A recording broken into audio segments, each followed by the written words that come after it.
साथियों, क्या आपके घर में भी कोई छोटा बालक या बालिका एडेनोइड्स से पीड़ित है? रात रात भर वो बालक और माता पिता सब जाग कर ही बिताते हैं। नाक से श्वास लेने की बजाय पीड़ा इतनी बढ़ गई है कि मुंह से ही श्वास लेना पड़ रहा है। डॉक्टर के पास जाकर के भी कोई स्थायी इलाज नहीं मिलता है। जब तक दवा चलती है तब तक ठीक है। तो ये एपिसोड साथियों आपके ही लिए है। तो मेरे बहुत ही प्रिय और बेहद सम्मानित साथियों, हृदय की असीम गहराइयों से अभिनंदन, बहुत बहुत हार्दिक स्वागत। साथियों, एक टर्म है अंग्रेजी का जिसको कहते हैं एडेनोइड्स। और एडेनोइड्स एक ग्रंथि है जो कि नाक और गला जहां पर मिल रहा होता है, ईएनटी की ये समस्या है। तो उस स्थान की जब ग्रंथियां फूल जाती है तो उसको एडेनोइड्स कहते हैं। नाक से श्वास बालक नहीं ले पाता।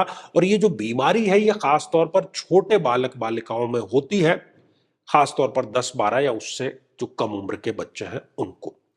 और हम इधर उधर भटकते रहते हैं साथियों। ज्योतिष शास्त्र ये कहता है, भारतीय मेधा ये कहती है कि कोई भी बीमारी सूक्ष्म शरीर से ही उत्पन्न होती है, मन से ही उत्पन्न होती है। सूक्ष्म है तो जन्म कुंडली में कहीं ना कहीं उसका कारण और निदान दोनों अवेलेबल रहते हैं, देखने वाला चाहिए। साथियों, आज हम बात करेंगे मकर लग्न की जन्म पत्रिका पर। और आप स्वयं पीड़ित व्यक्ति की जो जन्म पत्रिका है वो खोल करके समक्ष फिर ये आप एपिसोड देखिए, ताकि सारी तार्किक बातें वैज्ञानिक कसौटी के माध्यम से आपको समझ में आ जाए। और यदि अभी तक आपने अपने लग्न से संबंधित एपिसोड नहीं देखा है तो यहां आई बटन में हमने आपको उसका लिंक प्रोवाइड करा दिया है, जाकर के जरूर देखना और समझना चाहिए। तो साथियों, ये रही मकर लग्न की जन्म पत्रिका। 10 नंबर से जन्म पत्रिका का प्रारंभ हो रहा है, इसलिए हम इसको कहते हैं कि ये मकर लग्न की जन्म पत्रिका है। साथियों, जब भी वाणी तंत्र की बात करते हैं, ईएनटी सिस्टम की बात करते हैं, तो बुध देव उसके अधिपति हैं, मर्क्यूरी। बुध यदि जन्म पत्रिका में खराब हो, और मकर लग्न की यदि मैं बात करूं तो मकर लग्न में बुध हालांकि एक योग कारक ग्रह है, लेकिन प्लेसमेंट जो है वो निर्धारित करेगी कि ग्रह अब योग कारक रहा है या नहीं रहा है। यदि बुध देव स्वयं उठ करके इस छठे भाव में विराजमान हो जाए तो बहुत ही सीवियर समस्या बच्चे को रहती है। जब से वो नवजात होता है तब से लेकर के ही उसको सर्दी जुकाम खांसी बुखार ये समस्या बनी ही रहती है, और ये आगे बढ़ करके एडेनोइड्स की समस्या का रूप जो है वो धारण कर लेती है।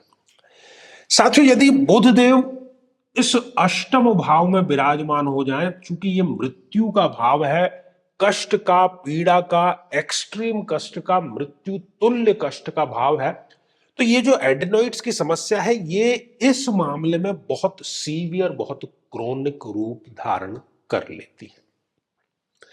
साथियों, यदि बुध देव इस द्वादश भाव में विराजमान हो तब भी बचपन से ही इस बालक या बालिका के डॉक्टर के पेटे, दवाइयों के पेटे, हॉस्पिटल के पेटे खर्चा जो है वो सदैव चलता ही रहता है। कोई ऐसा महीना नहीं जाता कि डॉक्टर का जो विजिट है वो ना करना पड़ जाए। साथियों, यदि बुधदेव नीच राशि के होकर के इस तृतीय भाव में विराजमान हो जाए तो यह भी कष्ट, पीड़ा और मेहनत को बढ़ाने का कार्य करता है, और एडेनोइड्स जो है वो डेवलपमेंट उस बच्चे के अंदर होते देखे गए हैं। साथियों, इसके अतिरिक्त आप देखिए कि बुधदेव की डिग्री कितनी है। कंप्यूटराइज्ड यदि जन्म पत्रिका है तो पहले या दूसरे पृष्ठ पर ही ग्रह और उसके सामने उसकी डिग्री लिखी होगी। यदि जन्म पत्रिका में बुध स्वयं 0 डिग्री के हो जाए या 28 या 29 जैसी अंतिम डिग्रियों के हो जाए, तो 0 डिग्री मतलब एक नवजात शिशु होता है, और 28-29 डिग्री मतलब एक वयोवृद्ध 90 वर्ष से अधिक आयु का जो पुरुष या स्त्री है। तो ये दोनों ही अपने दैनिक कार्यों के लिए दूसरों पर निर्भर करते हैं। वैसे ही बुध यदि कुंडली में 0 या 28-29 जैसी अंतिम डिग्रियों का हो गया है तो वो बलहीन हो गया है। वाणी तंत्र, बुद्धि तंत्र उसको वो संभालने के काबिल ही नहीं रहा। इसी कारण से ये जो एडेनोइड्स है ये डेवलप होते हैं और ये क्रोनिक लेवल तक पहुंच जाते हैं। साथियों, इसके अतिरिक्त आप देखिए कि क्या जन्म पत्रिका में किसी भी भाव में बुध देव अस्त है, तो यदि वो अस्त हो गए हैं, जैसे सुबह जब सूर्य नारायण निकलते हैं तो सारे ग्रह नक्षत्र अस्त हो जाते हैं, होते वो सब अपनी जगह पर ही, पर प्रभावहीन हो जाते हैं। तो बुध यदि अस्त अवस्था में है तब भी ENT की कोई ना कोई समस्या बालक बालिका को वो अवश्य दे देता है।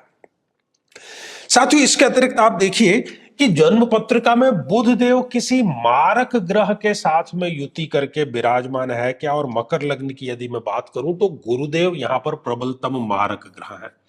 तो बुध और गुरु यदि ये किसी भी भाव में एक साथ में विराजमान है तब भी ये एडेनॉइड्स की, ENT की समस्या और साथ ही मोटापे की समस्या भी बालक को वो अवश्य दे देता है।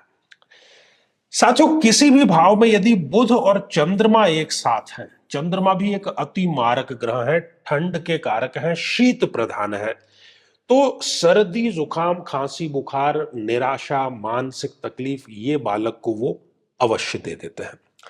साथियों, इसके अतिरिक्त अभी सूर्य और बुध की हमने बात की, वैसे सूर्य और बुध यदि जन्म पत्रिका में साथ में है तो वो पाचन तंत्र की समस्या भी इस बालक या बालिका को अवश्य दे देता है।